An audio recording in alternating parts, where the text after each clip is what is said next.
go! Let's go! Halftime of this Georgia-Florida game. Halftime of the cocktail party, and we got to go when my dogs are on top. What's the score? 13-3. Could the score be a little different? Yes, I admit it could. The referees missed a couple of calls that they could have called against Florida, but it is what it is. I'm not going to get on here and cry and complain about a couple of missed calls that the referees made that probably cost Georgia there, but it just is what it is. I'm just not one to blame the referees. Not going to do that. So Georgia goes in halftime up 13-3.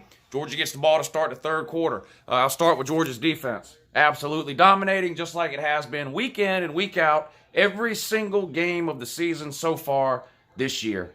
Florida's got a handful, and by a handful I mean like 3 or 4 big plays, mainly to that tight end Pitts.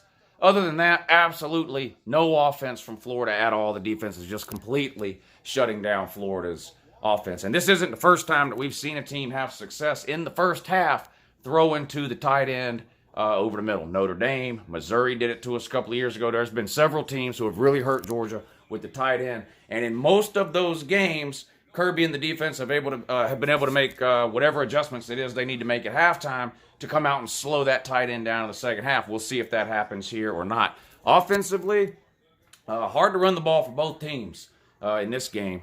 Of course, much harder for Florida, though. Florida can't run the ball against bad teams. Of course, they can't run it against UGA. Florida has 9 yards rushing in the first half. That's just piss poor. That's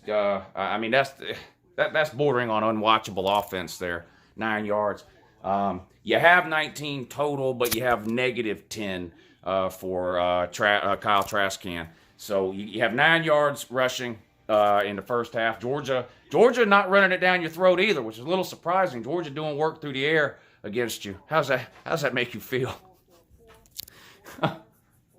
Mouth-breathing Florida fans spend the last 2 weeks talking about how terrible Jake Fromm is and how much better Kyle Trask is. Jake Fromm comes out and lights you up in the first half. And then Jake Fromm over 100 yards on you in the first half, man. You know how sad that is? That's sad. 1 touchdown pass. Could have had 3 more. He underthrew the guy in the first quarter. That would have been 6 points. The guy was wide open. He overthrew the guy in the corner there towards the end of the second quarter. That would have been another touchdown. And then he overthrew the guy running the crossing route through the back of the end zone real late in the second quarter, right before Georgia kicked their last field goal there. So 1 touchdown for Fromm. Could have had a couple more. But we're up 13-3. Last 13 years that this game has been played, the team that rushed the ball for the most yards has won the game. And what do you know? Georgia's rushing the ball way better than Florida, and they're winning. I don't know what Florida fans think they can do in the second half. I mean, offensively, you just haven't done anything at all. Like I said, I'm not worried at all. There's nothing right now about Florida's offense that's worrying me. So is it possible Florida goes in and makes some kind of crazy adjustments offensively at halftime? Well, it should be possible. According to Florida fan, Dan Mullen is one of the greatest offensive minds in the history of college football. Felipe Franks sucked. Don't know why Dan Mullen picked him to start, according to Florida fan. Kyle Trask is better, way better than Fromm.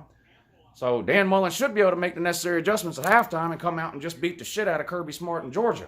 That's what should happen, according to Florida fan. We'll see if it does or not. I don't know. But I can tell you that if this game stays close into the fourth quarter, Georgia will win, because all these runs up the middle that are getting 2 and 3 yards right now, those are going to be 7 and 8 yards a pop in the fourth quarter of this game. And if it's a close game, that's 100% what Kirby Smart is going to order James Coley to do. It just is. Kirby loves to win games that way. So if this game is close into the fourth quarter, it's going to be over. Your defense has been on the field for the entire game. Offensively, you can't get a first down, like I said, outside of those 2 or